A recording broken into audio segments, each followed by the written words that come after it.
नमस्कार साथियों, मैं पवन शर्मा आपका स्वागत करते हैं फिर एक नए जोश के साथ। देखो, हम संविधान की जो श्रृंखला चल रही थी उसे आगे बढ़ाते हैं और संविधान की श्रृंखला में हमने सबसे पहले देखा संविधान का निर्माण कैसे कैसे हुआ, कहाँ से शुरुआत की। तो 1895 से लेकर के जब बाल गंगाधर ने उसकी मांग की, वहाँ से लेकर के हमारा संविधान हमने निर्माण किया या संविधान सभा। उसके बाद हमने देखा कि संविधान की प्रस्तावना,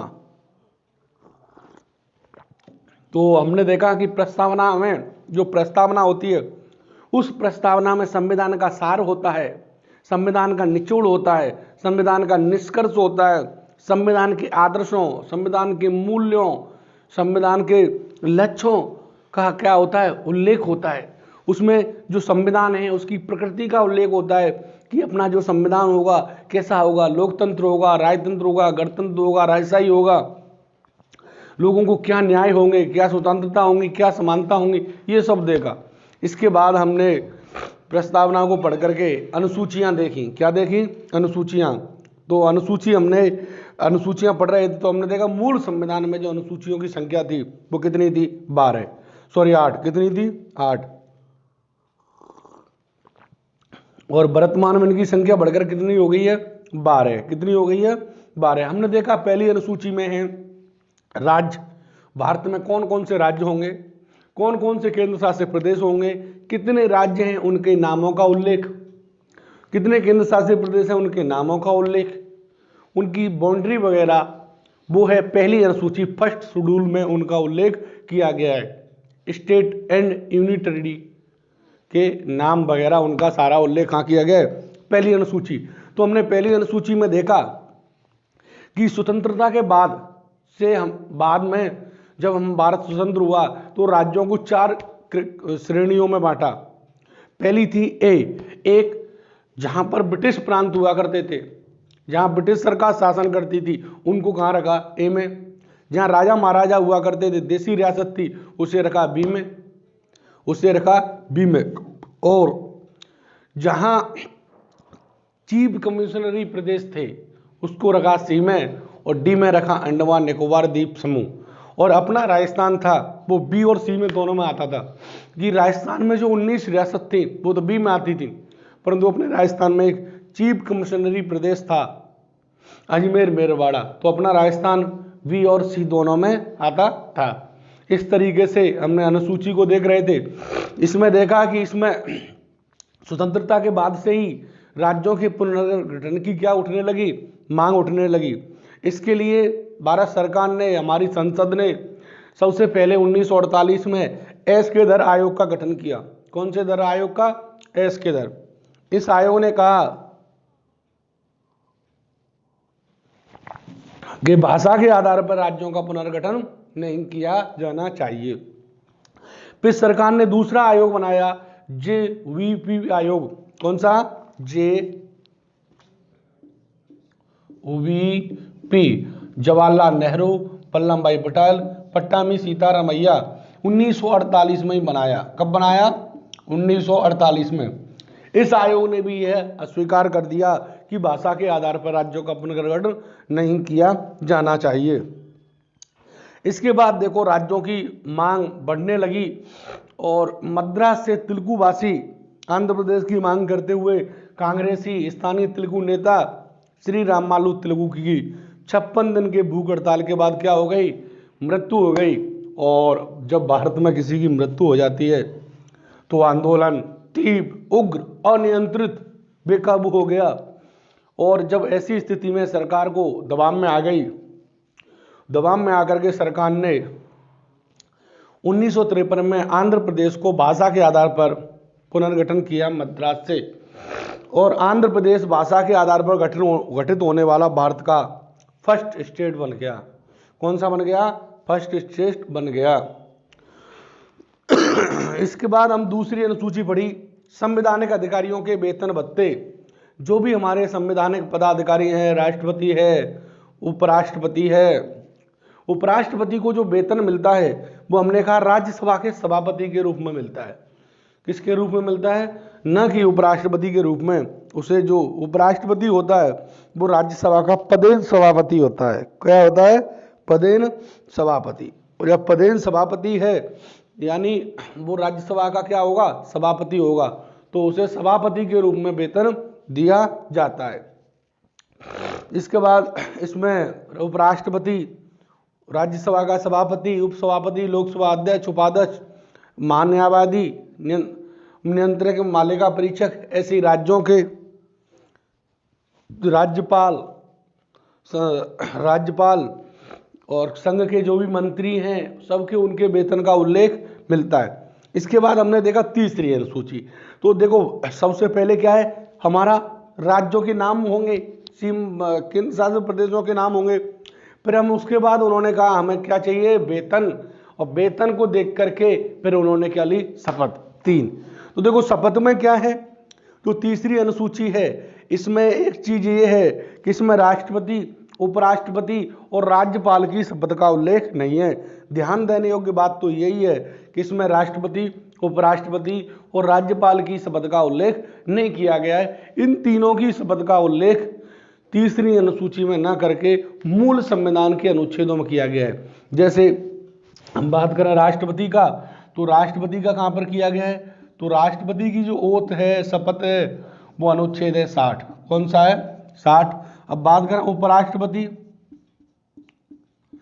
तो इसकी जो शपथ है वो है 69 में। और बात करें राज्यपाल और इसकी है 159 में। यानी तीसरी अनुसूची में इनकी शपथ का उल्लेख नहीं किया गया है, इनकी मूल संविधान में उल्लेख किया गया है। इसके अलावा जो भी संविधान के पदाधिकारी हैं, संघ के मंत्री हैं, कौन है, संघ के मंत्री हैं, संसद के अभ्यर्थी हैं, संसद के क्या है, अभ्यर्थी, यानी जो चुनाव लड़ते हैं। अभ्यर्थी का मतलब क्या है, जो चुनाव लड़ता है वो क्या कहलाता है, अभ्यर्थी। तो चुनाव लड़ते समय उसे क्या लेनी पड़ती है, शपथ लेनी पड़ती है। क्या लेनी पड़ती है, शपथ पत्र देते हैं ना, तो वो शपथ है। इसके बाद अगर वो चुनाव जीत गया तो क्या बन गया, संसद का सदस्य बन गया, उनकी शपथ। इसके बाद महान्यायवादी, नियंत्रक, मालिका परीक्षक, इनकी शपथ का उल्लेख है। सुप्रीम कोर्ट के न्यायाधीशों की शपथ का उल्लेख है। हाई कोर्ट के न्यायाधीशों की शपथ का उल्लेख है। राज्य के जो विधानसभा और विधान परिषद है या विधानमंडल के हैं, उनके जो चुनाव लड़ते हैं अभ्यर्थी, उनकी शपथ का उल्लेख है। यानी संसद के वो अभ्यर्थी, जो उम्मीदवार है, अभ्यर्थी है, उसकी शपथ का उल्लेख है। इसके बाद वहां पर सदस्य बन जाएगा, फिर उसका उल्लेख है। और वहां के जो मंत्री वगैरह होंगे राज्यों के, उनकी शपथ का उल्लेख है। इस तरीके से संविधान की तीसरी अनुसूची। हमने चौथी अनुसूची देखी। चौथी अनुसूची में क्या है कि जो राज्य हैं, कौन से राज्य को राज्यसभा में कितनी सीटें दी जाएंगी, इसका उल्लेख कहाँ पर है, इसका उल्लेख है चौथी अनुसूची में। कौन सी में, चौथी अनुसूची में, कि राज्यसभा में किस राज्य को कितनी सीट दी जाएंगी, इसका उल्लेख किया गया है राज्यसभा में। कहाँ पे किया गया है, राज्यसभा में। तो देखो जनसंख्या के आधार पर इन सीटों का विभाजन किया गया है। किसके आधार पर किया गया है, जनसंख्या के आधार पर। तो सबसे ज्यादा जो जनसंख्या है या बड़ा राज्य है वो यूपी है, तो सबसे ज्यादा सीटें किसको मिलेंगी, यूपी को। तो यूपी को कितनी मिली है, 31। इसके बाद बात करें अपने राजस्थान को 10, और राजस्थान के साथ साथ उड़ीसा को भी 10, तेलंगाना को 7, गुजरात, आंध्र प्रदेश और मध्य प्रदेश, इनको 11-11 सीट मिली हैं। कुछ राज्य जैसे अरुणाचल प्रदेश, सिक्किम, गोवा, मेघालय, मणिपुर, मिजोरम, त्रिपुरा, इनको राज्यसभा में 1-1 सीट दी गई है। इस तरीके से चौथी अनुसूची हुई। अब हम बात कर रहे थे पांचवी अनुसूची पे। कौन सी अनुसूची पे बात कर रहे थे, पांचवी अनुसूची पे बात कर रहे थे। इसमें जो प्रावधान था वो ये था कि अनुसूचित जाति, अनुसूचित जनजाति, इसमें जो अनुसूची है हमारी अगली अनुसूची जो पढ़ रहे हैं वो है पांचवी अनुसूची।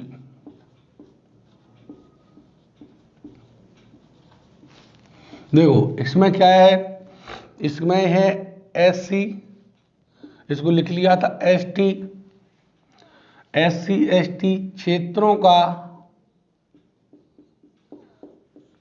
का प्रशासन एवं नियंत्रण।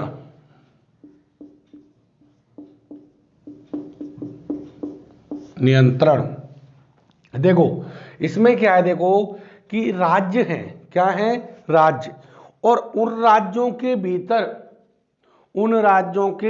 भीतर SC ST जनजातियां रहती हैं। और देखो जो SC ST जनजातियां हैं उनकी क्या है, भाषा अलग है, कल्चर अलग है, संस्कृति अलग है, उनका खान पान अलग है, तो सारा कुछ उनका क्या है, अलग है। तो वो उनका क्या है, तो ये प्रावधान किया गया है कि उनकी जो संस्कृति है, भाषा है, पहनावा है, वो प्रभावित न हो। इसलिए राष्ट्रपति और राज्यपाल को ये अधिकार है कि कोई राज्य है और उस राज्य में यदि कहीं SC ST पाई जाते हैं, SC ST यानी अनुसूचित जाति जनजाति पाई जाती है, तो राष्ट्रपति वहां पर उस क्षेत्र को SC ST क्षेत्र क्या कर सकता है, क्षेत्र घोषित कर सकता है। क्षेत्र घोषित कर दिया, तो देखो ये क्षेत्र घोषित कर दिया ना, तो अब यहां पर जो शासन का संचालन होगा, इन क्षेत्रों में जो शासन का संचालन होगा वो सामान्य तरीके से नहीं होगा जैसे अन्य जगह हो रहा है। शासन का संचालन सामान्य तरीके से नहीं होगा। अब इसके लिए क्या होगा, 20 सदस्यों की, जैसे अपना ये राजस्थान है, जैसे इसमें कितने राज्य हैं, मैंने नाम लिखाए थे 10 राज्य, तो इसमें राजस्थान भी क्या है, अपना राज्य शामिल है। जैसे अपने राजस्थान में डूंगरपुर और जो बांसवाड़ा वाला क्षेत्र है, ये क्या कर रखा है, SC ST घोषित कर रखा है। तो इस तरह से यहां पर जो शासन है, इन क्षेत्रों में जो हमारी राजस्थान सरकार कानून पारित करेगी वो कानून लागू नहीं होंगे। अगर होंगे भी तो राष्ट्रपति और राज्यपाल की अनुमति से होंगे। वो अगर कह देंगे ये कानून लागू नहीं होता या इस कानून का कौन सा प्रावधान लागू नहीं होता, वो दूसरी बात, अगर केंद्र सरकार का भी कोई कानून है, किसका, केंद्र सरकार का भी कोई कानून है, वो भी यहां लागू नहीं होगा। इस तरीके से यहां पर 10 राज्यों में क्या घोषित की है, अनुसूचित जाति। जैसे इनमें हमने पढ़े थे, राजस्थान है, क्या है, राजस्थान, गुजरात, मध्य प्रदेश, महाराष्ट्र, 4 तो ये हो गए, तेलंगाना, आंध्र प्रदेश, कौन सा, तेलंगाना, आंध्र प्रदेश, छत्तीसगढ़, झारखंड, हिमाचल प्रदेश, उड़ीसा, ये 10 राज्य हैं जिनके भीतर कुछ अनुसूचित जाति जनजाति क्षेत्र घोषित कर रखे हैं। अब इनको घोषित कौन करेगा, राष्ट्रपति, और इसको समाप्त भी कौन करेगा, राष्ट्रपति। इस तरीके से हम इसको देख रहे थे। अब क्या होता है, जहां पर जो ये क्षेत्र घोषित हैं तो वहां पर राज्यपाल 20 सदस्यों की, कितने सदस्यों की, 20 सदस्यों की एक क्या बनाएगा, जनजाति परिषद का गठन करेगा, जनजाति परिषद का गठन करेगा। जो जनजाति परिषद का गठन करेगा, अर्थात जो जनजाति परिषद होगी, अब वो कानून बनाएगी। कौन बनाएगी, वो कानून बनाएगी, और इस कानून का यहां पर उनके अनुसार संचालन किया जाएगा। अब देखो, जो 20 सदस्यों की जनजाति परिषद होगी, इस जनजाति परिषद में जो उसके कुल संख्या का 1/3 सदस्य, कितना सदस्य, 1/3 सदस्य। अब देखो, जैसे राजस्थान में कोई जनजाति परिषद है, क्या है, जनजाति परिषद है क्षेत्रों में। अब जो जनजाति परिषद में 20 सदस्य हैं, तो उसके 1/3 सदस्य कहां से आएंगे, राज्य की, अरे जो राजस्थान में विधानसभा है ना, उस विधानसभा में तो जनजाति सदस्य चुन कर के आएंगे। राज्य की विधानसभा के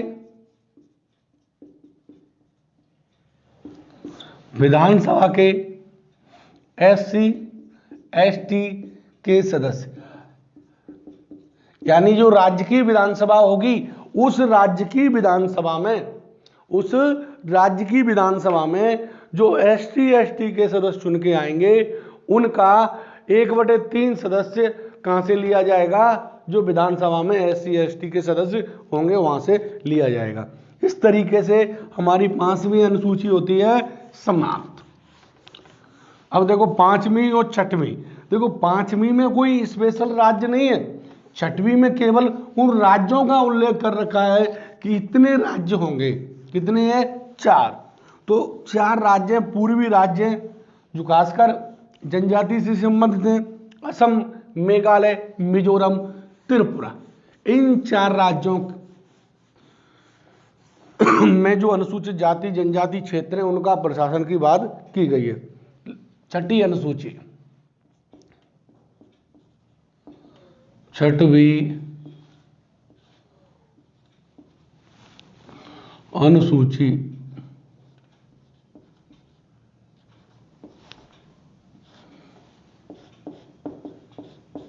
देखो इसमें क्या है, बात करें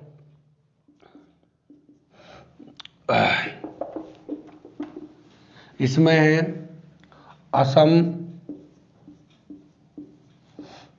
मेघालय,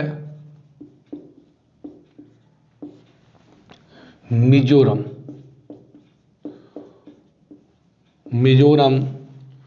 और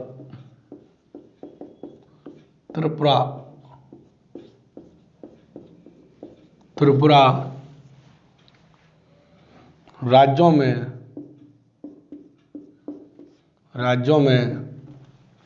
शॉर्ट में लिख देते हैं SC ST अनुसूचित जाति जनजाति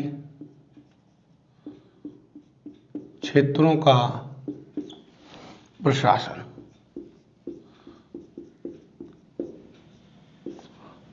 व नियंत्रण।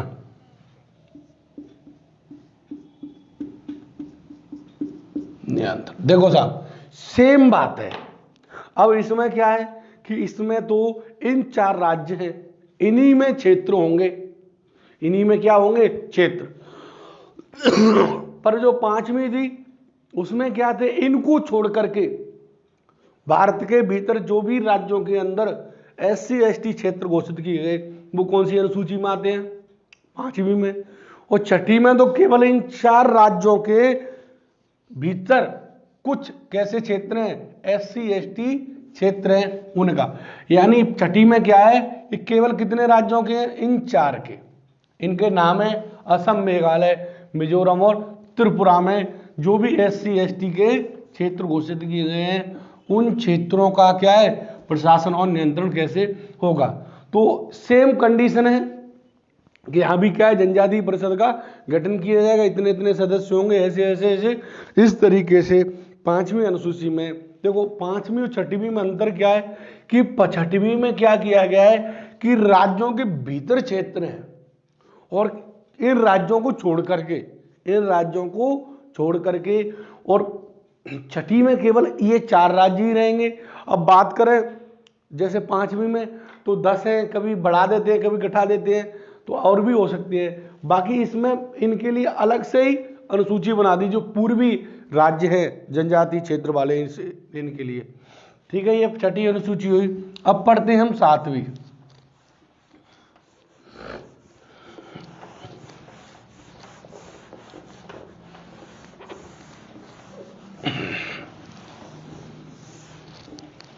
देखो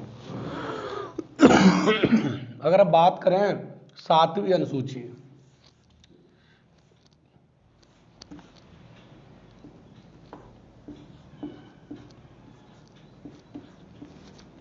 ऊपर नहीं, ऊपर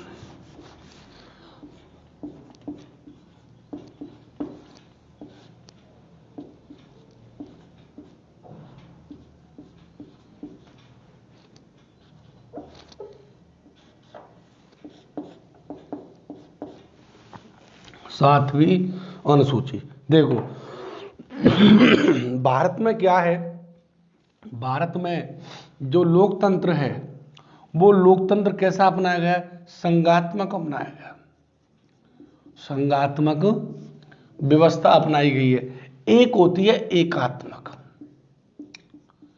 एकात्मक क्या होती है, एकात्मक, यानी जो लोकतंत्र होते हैं या शासन व्यवस्था का संचालन दो आधारों पर किया जाता है, संघात्मक और एकात्मक। कैसे किया जाता है, संघात्मक और एकात्मक।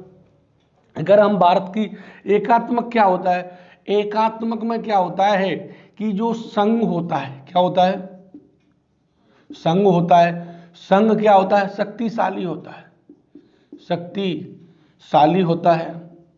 अब शक्तिशाली ऐसे तो कोई व्यक्तित्व है नहीं कि भाई उसमें शक्ति होगी, तो इसमें शक्तिशाली के लिए क्या होगा, कुछ देखते हैं, शक्तिशाली होता है या क्या होता है, मजबूत होता है, मजबूत होता है। दूसरा कह सकते हैं सारी शक्ति किसमें होती है, सभी शक्तियां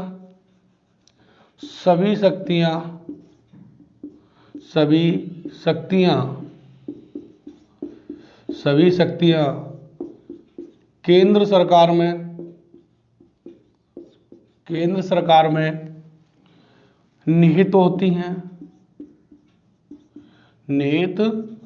हैं। देखो एकात्मक क्या है कि संविधान एक ही होता है, क्या होता है, संविधान, राज्यों और केंद्र का संविधान एक ही होता है, संविधान एक ही होता है। और जो राज्य होते हैं वो किसके नियंत्रण में होते हैं, केंद्र सरकार के में, राज्य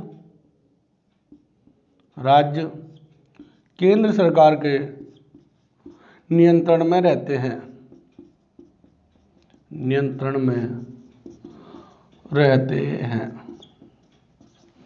अब देखो संघात्मक व्यवस्था क्या होती है।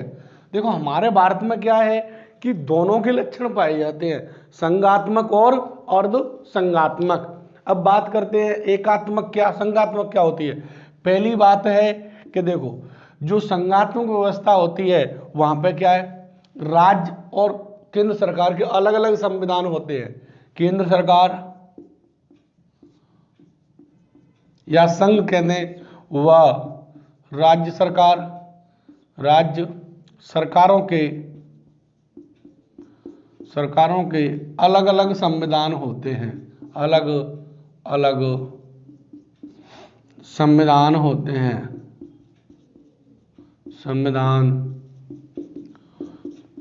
हैं, केंद्र व राज्यों के बीच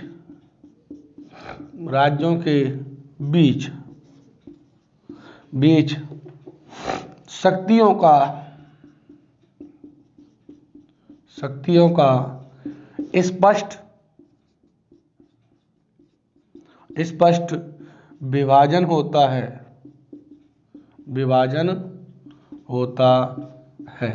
देखो ये हो गया। अगर बात करें जो एकात्मक व्यवस्था होती है उसमें नागरिकता कैसी होती है, तो यहाँ पर कैसी है, यहाँ एकल नागरिकता पाई जाती है, एकल नागरिकता पाई जाती है। कैसी नागरिकता, एकल नागरिकता पाई जाती है, एकल नागरिकता पाई जाती है।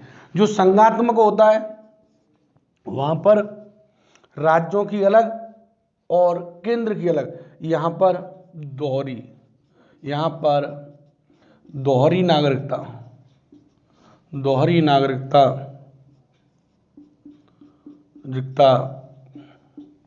पाई जाती है, दोहरी नागरिकता पाई जाती है। अब देखो यानी कि दो जो संघात्मक में क्या होता है, केंद्र की अलग और राज्य की अलग। जैसे अमेरिका है तो अमेरिका में क्या होता है, देखो अमेरिका में जो शासन व्यवस्था है वो देखो अमेरिका में क्या है कि राज्यों के आप अलग नागरिक हैं और केंद्र के अलग नागरिक हैं अमेरिका के। परंतु हमारे भारत में क्या है, हम राज्यों के कोई नागरिक नहीं है, हम तो केवल किसके नागरिक हैं, भारत के। किसके नागरिक है?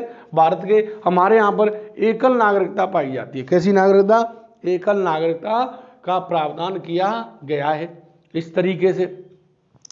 अब देखो भारत में क्या है कि जैसे केंद्र सरकार और राज्य सरकारों के बीच अलग अलग संविधान होता है, तो हमारे यहाँ तो ये लक्षण नहीं है। बहुत सारे लक्षण है, मैं तो ये थोड़ा सा इसको समझा रहा हूँ। दो, केंद्र सरकार राज्य सरकार के बीच क्या होता है?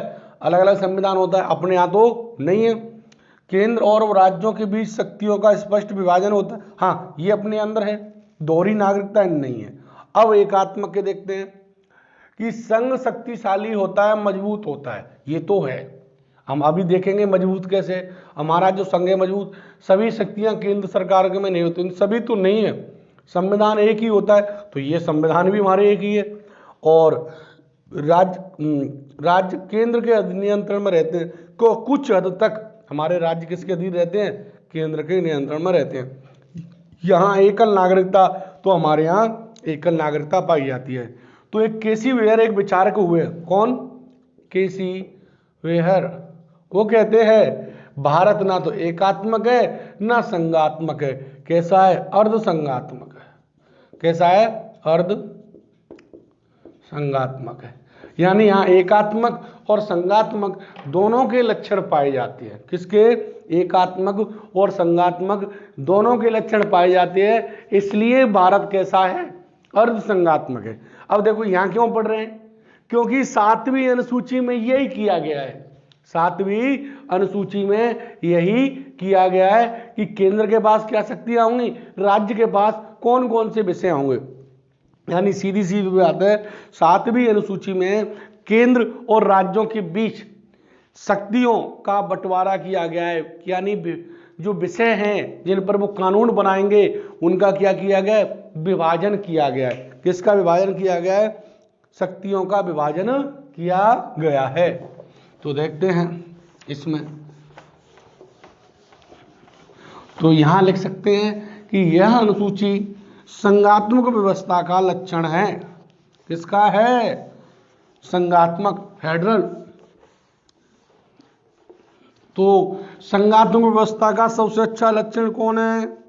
अमेरिका। और एकात्मक का सबसे अच्छा लक्षण कौन है? ब्रिटेन। कई लोग सोच रहे हैं ब्रिटेन में एकात्मक, हाँ ब्रिटेन में एकात्मक है।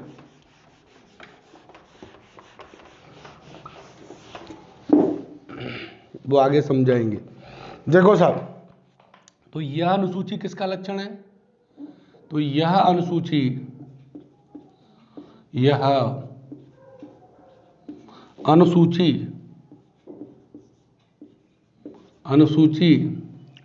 संघात्मक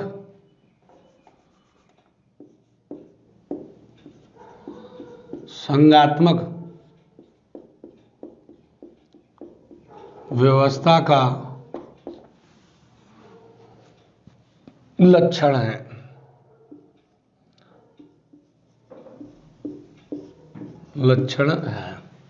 अब इसमें क्या किया गया है?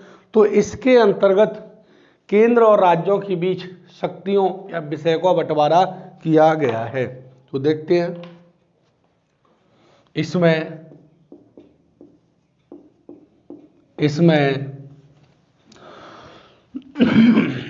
केंद्र व राज्यों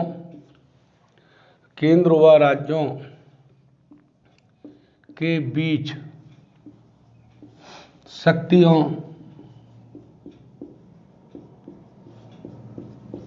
या उन्हें कहें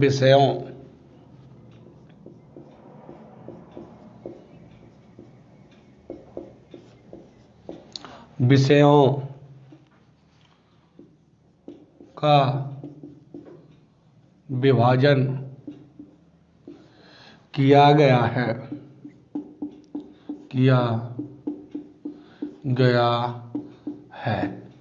केंद्र और राज्यों के बीच शक्तियों का क्या किया गया है? विभाजन किया गया है। क्या किया गया है? विभाजन किया गया है। किस अनुसूची के बीच? तो 7वीं, यानी केंद्र किस किस पर कानून बनाएगा, राज्य किस किस पर कानून बनाएगा। ये कौन सी अनुसूची में? 7वीं अनुसूची में। देखो इसमें 3 सूचियां मुख्यतः, इसमें मुख्यतः 3 सूचियां हैं, 3 सूचियां हैं। अब इनको देखते हैं 3 सूचियां कौन कौन हैं। नंबर 1 संघ सूची, संघ सूची, संघ सूची। तो इसमें कितनी सूचियां हैं? 3। यानी इसके अंतर्गत केंद्र और राज्यों के बीच शक्तियों का क्या किया गया है? विभाजन किया गया है। और इसमें कितनी सूचियां हैं? 3 संघ सूची, दूसरी राज्य सूची, राज्य सूची, तीसरी समवर्ती सूची, समवर्ती सूची। और चौथी है, चौथी वैसे नाम कोई है ही नहीं, परंतु फिर भी लिख लेते हैं, अवशिष्ट शक्तियां, अवशिष्ट, अवशिष्ट, अवशिष्ट का मतलब ये शेष बची। यानी देखो सूचियां तो कितनी का उल्लेख किया गया है? 3 का। हमने जब भी लिखा था मुख्यतः 3 का। कुछ ऐसे विषय हैं, यहां से समझते हैं, कुछ ऐसे विषय हैं जो संघ सूची यानी केंद्र सरकार को दिए गए हैं। किसको दिए गए? केंद्र सरकार को। कुछ ऐसे विषय हैं जो किसको दिए गए हैं? राज्य सरकार को। और कुछ ऐसे विषय हैं जो केंद्र के साथ साथ राज्य दोनों को दिए गए। यानी समवर्ती सूची का मतलब है, देखो जो संघ सूची में उल्लेख है विषयों का, उन विषयों पर कानून कौन बना सकता है? संघ सरकार बना सकती है। क्या बना सकती है? संघ सरकार बना सकती है। केवल केंद्र सरकार बनाएगी, मोदी जी बनाएंगे, जो भी होगा केंद्र में वो, अभी मोदी है तो मोदी जी बनाएंगे। अगर बात करें राज्य सूची, तो राज्य सूची में उल्लेखित विषयों पर कानून कौन बनाएगी? राज्य सरकार बनाएगी। समवर्ती सूची में उल्लेखित विषयों पर केंद्र और राज्य दोनों कानून मिलकर बनाएंगे। परंतु आप जानते हैं कि अगर हम कह रहे हैं केंद्र और राज्य दोनों मिलकर बनाएंगे, परंतु इन दोनों के बीच क्या हो जाए? किसी विषय को लेकर टकराव हो जाए, समवर्ती सूची के विषय को लेकर के दोनों के भीतर मतभेद हो जाए, केंद्र कुछ कहे राज्य कुछ कहे, केंद्र कुछ कहे और राज्य कुछ कहे, तो इसमें जो मान्य होगा वो आप जानते हैं, मान्य हमेशा किसका होता है? जो बड़ा होगा, मजबूत होगा, उसका मान्य होगा। यानी इसमें ऐसी स्थिति में वो कानून केंद्र सरकार का मान्य किया जाएगा। इस तरीके से हम इसको देख रहे थे। इसके बाद हम देखो, इसके बाद जो भी विषय बचते हैं, इन तीनों के बाद जो भी विषय बचते हैं वो क्या कहलाएंगे? अवशिष्ट विषय या अवशिष्ट शक्तियां कहलाएंगी, जिनका उल्लेख कहीं नहीं किया गया है, जिनका उल्लेख कहीं नहीं किया गया है वो क्या कहलाएंगी? अवशिष्ट शक्तियां कहलाएंगी। क्या कहलाएंगी? अवशिष्ट शक्तियां। अब देखो, अब संघ सूची है, इसमें उल्लेखित विषयों पर कानून कौन बनाएगा? तो लिख लेते हैं एक बार, इसमें थोड़ा सा, इसमें उल्लेखित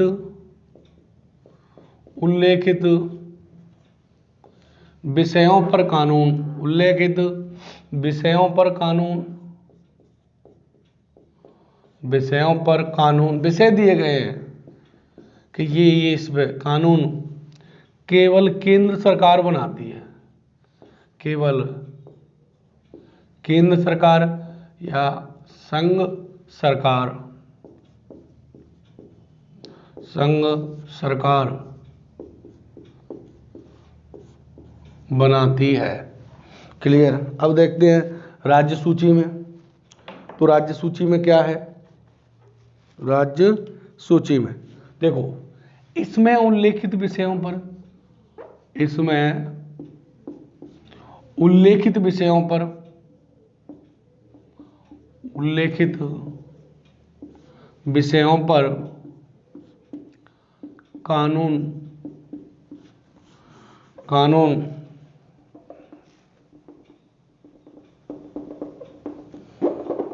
कानून राज्य सरकारें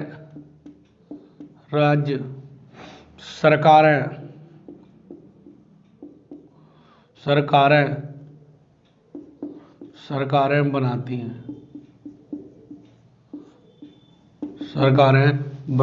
हैं।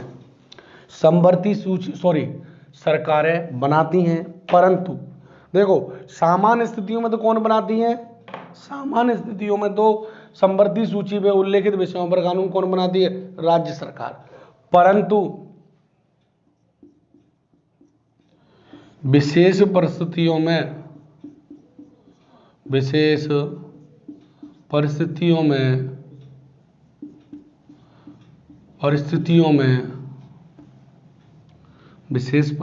में इन पर कानून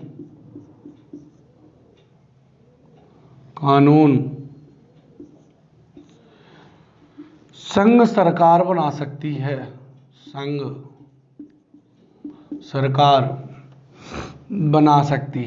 संघ सरकार बना सकती तो यहां पर विशेष परिस्थितियां जैसे आपातकाल, एक उदाहरण दे रहा हूं, आपातकाल, बाकी बहुत सारी विशेष परिस्थितियां आएंगी, इन पर कानून कौन बनाएगी?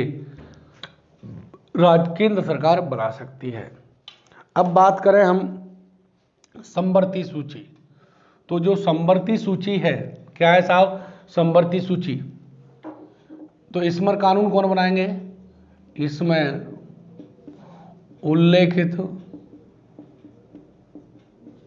उल्लेखित विषयों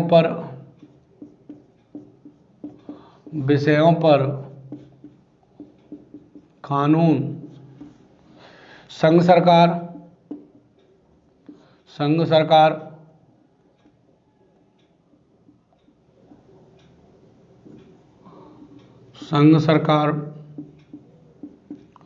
व राज्य सरकार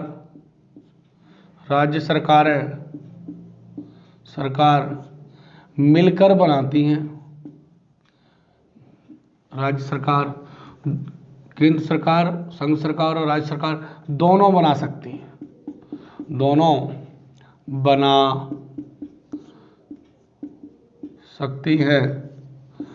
बना सकती है।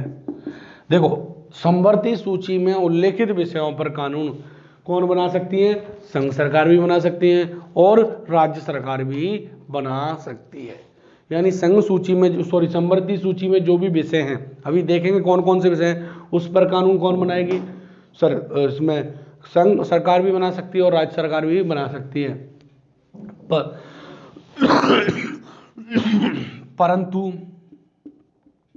परंतु किसी विषय पर दोनों में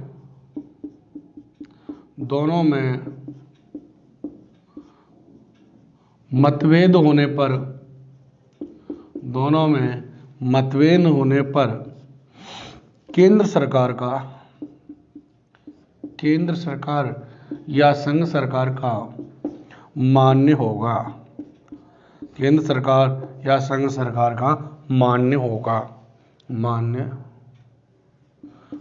भाई बाप का ही होता है। देखो साहब, हम बात करें कि संघ सूची क्या है, तो संघ सूची में जो भी विषय उल्लेखित होते हैं या उल्लेखित हैं, संघ सूची में जो भी विषय उल्लेखित हैं उन पर कानून केवल कौन बनाएगी? संघ सरकार बनाएगी, केंद्र सरकार बनाएगी। कौन बनाएगी? संघ सरकार बनाएगी, केंद्र सरकार बनाएगी। अब इसके बाद बात करते हैं, देखो सामान्य परिस्थितियों में जो राज्य सूची है, क्या है? राज्य सूची है, इस पर कानून कौन बनाती है? सामान्य परिस्थितियों में जो राज्य सूची है, इस पर कानून बनाती है कौन? राज्य सरकार। कौन सी सरकार बनाती है भैया? सामान्य परिस्थितियों में इस पर कानून बनाती है राज्य सरकार। परंतु विशेष परिस्थितियों में, किसमें? विशेष परिस्थितियां, जैसे राष्ट्रीय आपातकाल लग रहा हो, क्या लग रहा हो, राष्ट्रीय आपातकाल लग रहा हो।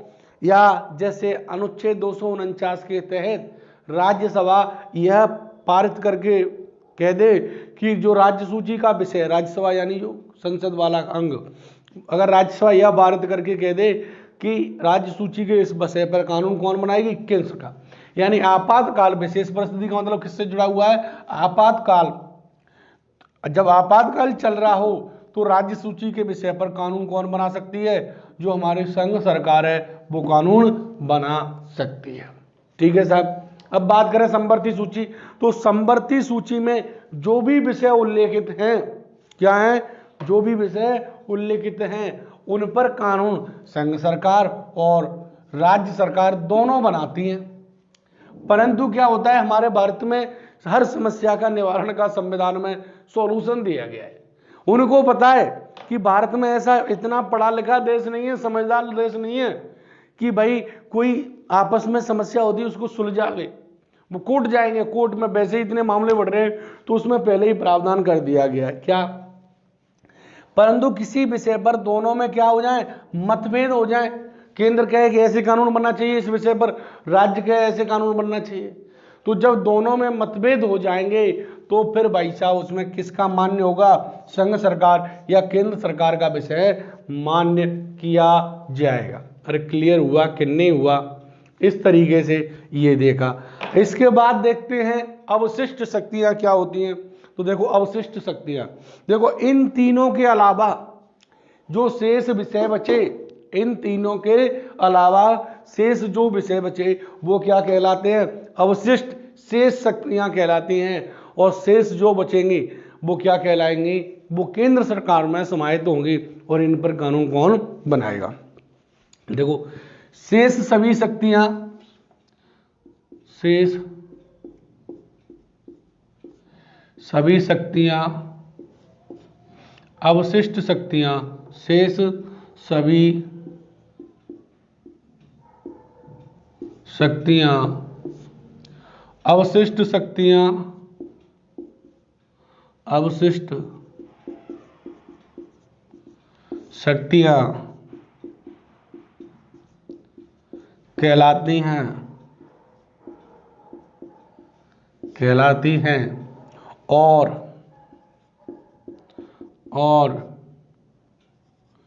इन पर कानून